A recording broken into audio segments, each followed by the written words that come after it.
there. Hi. So today we are going to be cleaning. So first what you'll need is a clean towel, and that's going to help with cleanup. You'll also need a designated cleaning brush, and I'm just using a manicure brush that I turned into a cleaning brush that I got from the dollar store, and I solely use it only to clean off my tools.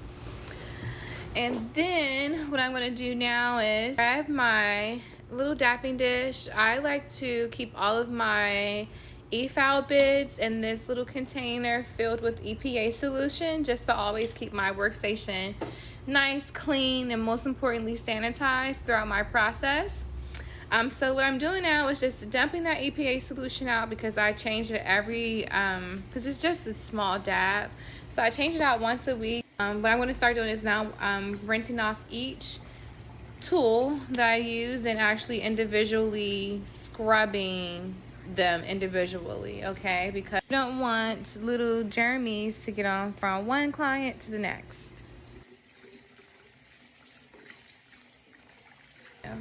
And so my container for my barbicide is pure glass. I'm not sure. I don't think you can have the EPA solution anything besides. Well, no, you can use plastic because it comes in plastic. And that's just straight barbicide, straight up barbicide. But it kills.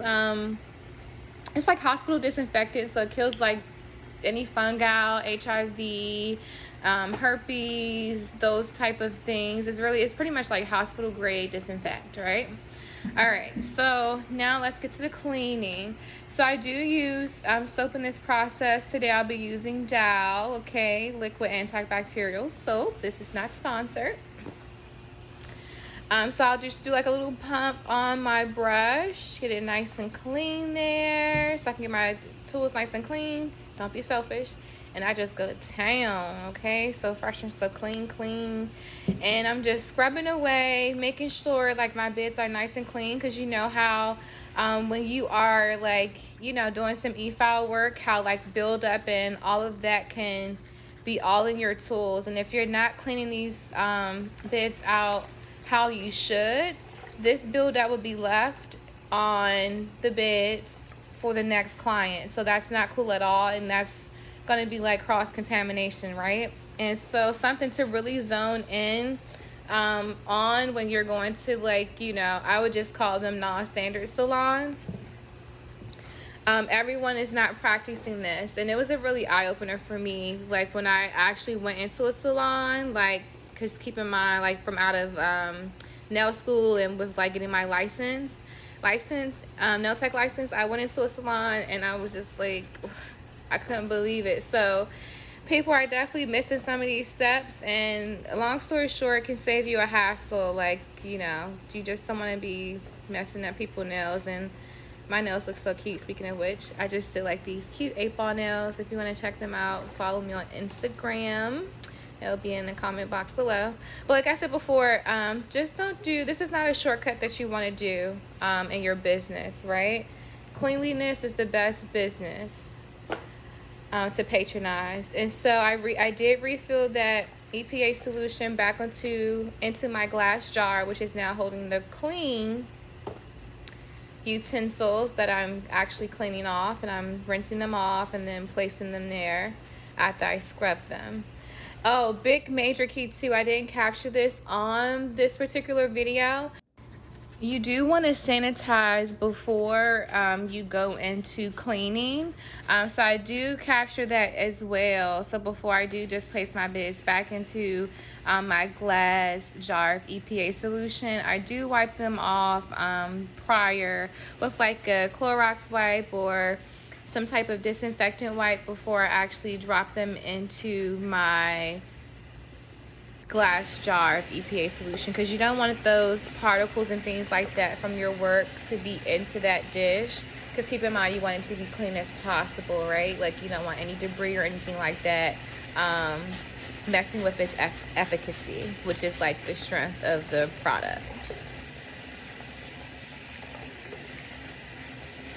Scrub. And then I'm like overkill with my sanitation. I have like that little glass of EPA solution I showed y'all. It sits right on my nail desk, and then I have a big container, which I'll show y'all later in the video, in which I pretty much have my larger tools that can't fit in that little glass container by my table in that box. And that box is pretty much a sanitation box or a sanitation container. And you can pretty much get that from like Amazon, your local beauty supply store, or wholesaler store rather. I actually got mine from my nail program once I graduated. It was like a parting gift for us. But like I was saying before, I'm going to just scrub each one of these bits and then place them back into the EPA glass solution. Okay, so now that the smaller tools are now clean, we're now going to move forward to the larger tools, such as like the metal cuticle pushers, toenail clippers, glass files, you name it. Also, crucial lesson here, major key, make sure that you keep only non-porous items. You're only working with non-porous items. And if you want to know the difference between porous items and non-porous items, and some things that you should have and be working with, and some things that you should not be working with, you definitely want to subscribe because I will be dropping that video. And this is the box I was talking about, I was mentioning earlier. So that's that cuticle pusher. Just wanted to show you how big this container is to the best of my ability. But every tool in here is clean from all of my manicure brushes. I'm going to remove the tray. It is removable. All those things I just mentioned, cuticle pusher, toenail clippers, matted, you know, all those things that we can actually reuse through our service. That's actually safe for us to reuse. It's actually soaking nicely in this barbicide that I also change out once a week or even twice a week. But before I even place any of my tools in the barbicide, I do make sure that they are nice and clean, following these steps in this video to discourage it from any debris type of cross-contamination. So once again, hopefully you found this video really informative and you find this channel informative. And that's me just putting that barbicide back in there a little bit more. And all you need is just like a little dab of that barbicide. Don't get carried away like me. But this pretty much concludes this video today of how to sanitize your tools. And yeah, thanks for stopping past.